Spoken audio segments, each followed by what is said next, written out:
Friends, ఇప్పుడే అందిన వార్త. ఎస్బీఐ అకౌంట్ ఉన్న వారికి జూలై 15 నుంచి కొత్త రూల్స్ అంటూ లేటెస్ట్ అప్డేట్ అయితే రావడం జరిగిందండి. సో ఆ వివరాలు ఏంటనేది వీడియోలో తెలుసుకుందాం. వీడియోను స్కిప్ చేయకుండా పూర్తిగా చూడండి. కంప్లీట్ ఇన్ఫర్మేషన్ అయితే అర్థమవుతుందండి.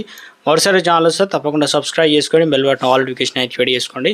చూస్తున్నారు కానీ లైక్ చేయడం మర్చిపోతున్నా, దయచేసి లైక్ చేయండి. లేట్ చేయకుండా ఇలాగే తెలుపుదామండి. మనం bank of India credit cards నిబంధనల్లో కొత్త మార్పులు చేస్తుంది. కనీస మొత్తం బకాయిలు, మినిమం అమౌంట్ డ్యూ, ఇక ఏదైతే లెక్కింపు పద్ధతి అనేది సవరించింది. క్రెడిట్ కార్డు హోల్డర్లు డిఫాల్ట్ అవ్వకుండా క్రెడిట్ కార్డు బిల్డింగ్ సైకిల్ గడువు తేదీ నాటికి తిరిగి చెల్లించాల్సిన కనీస మొత్తాన్ని ఏఎండి అంటారనమాట. ఏఎండి లెక్కింపులో చేసిన ఈ సర్దుబాటుతో మినిమం డ్యూ కట్టేద్దాంలే అని అనుకునే పెద్ద మొత్తంలో బకాయిలున్న కొంతమంది క్రెడిట్ కార్డు హోల్డర్లు ఇక కాస్త ఎక్కువ మినిమం డ్యూ చెల్లించాల్సి రావచ్చు అనమాట. ఎందుకంటే కొత్త ఏఎండి ఫార్ములా ప్రతి నెల ఫైనాన్షియల్ ఛార్జీల ఫీజులు అయితే పూర్తిగా చేస్తుందన్నమాట. వాటిని పూర్తిగా చెల్లించకుండా లేదా ఏదో ఒక కొంత మొత్తం చెల్లించిన తర్వాత పొడిగించుకుందామంటే కుదరదు.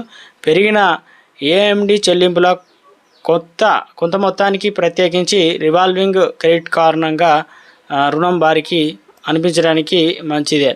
క్రెడిట్ కార్డు రుణాన్ని రివాల్వింగ్ చేయడం అంటే సరళంగా చెప్పాలంటే క్రెడిట్ కార్డు బకాయిని పాక్షికంగా లేదా పూర్తిగా చేసి కొత్త కొనుగోలు కోసం మిగిలిన క్రెడిట్ పరిమితిని ఉపయోగించడం అన్నమాట.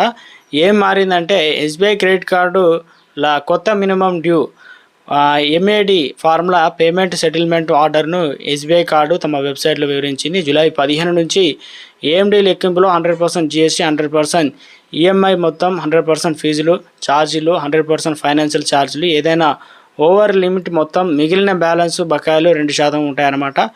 ఇక ఇంతకుముందు ఈఎంఐ ఛార్జీల్లో కొంత భాగాన్ని మాత్రమే చేర్చేవారు. వినియోగదారులు కాస్త మొత్తాన్ని చెల్లించే మిగిలిన మొత్తాన్ని తిరిగి చెల్లించడానికి అయితే వీల్లేదు.